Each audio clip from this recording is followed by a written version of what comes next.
સાહેબ, આવતીકાલે મતગણતરી થવાની છે. આપ વિશ્વાસ વ્યક્ત કરી રહ્યા છો કે ભાજપની જીત થશે અને કોઈ પણ પ્રકારની ઉજવણી છે જે રાષ્ટ્રીય સુરક્ષાને લઈને નહીં કરવામાં આવી શકે?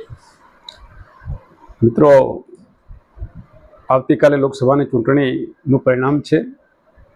અમારા બનાસકાંઠા લોકસભા સીટના લોકપ્રિય ઉમેદવાર બેન શ્રી ડૉક્ટર રેખાબેન ચૌધરીજી ને જે રીતે બનાસકાંઠાની જનતા જનાર્દનનું સમર્થન મળ્યું છે, જે રીતે ચૂંટણી દરમિયાન બનાસકાંઠાની જનતાએ આવકાર આપ્યો છે, સમર્થન આપ્યું છે, સહકાર આપ્યો છે, એ જોતા બહુ ચોક્કસ વિશ્વાસ સાથે કહી શકીએ કે આવતીકાલે બનાસકાંઠા લોકસભા સીટમાં બનાસકાંઠામાં ડૉક્ટર રેખાબેન ચૌધરી જંગી જલવંત વિજય પ્રાપ્ત કરશે.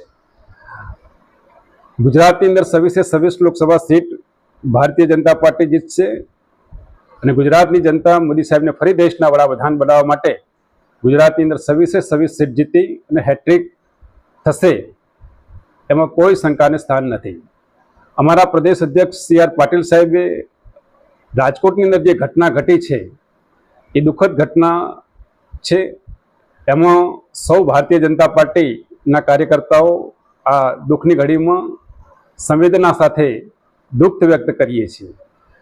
સાથે આ વિજય જશ્ન નહીં ગાઢવું, ફટાકડા નહીં ફોડવા, ઉજવણી નહીં કરવી, ફૂલહાર નહીં કરવા, આ નિર્ણય અમારા પ્રદેશ અધ્યક્ષ સાહેબે કર્યો છે, જેને અમે બનાસકાંઠામાં પણ અમારા વિજયને અમે એકબીજા કાર્યકર્તાઓ શુભકામનાઓ આપીશું અને વિજય પ્રાપ્ત કર્યા પછી રેખાબેન અહીં જિલ્લા કાર્યાલય આવશે, દેવ દર્શન કરવા માટે જશે અને પછી પોતાના ઘરે જશે, જ્યાં એમનો પરિવાર એમનું સ્વાગત કરશે.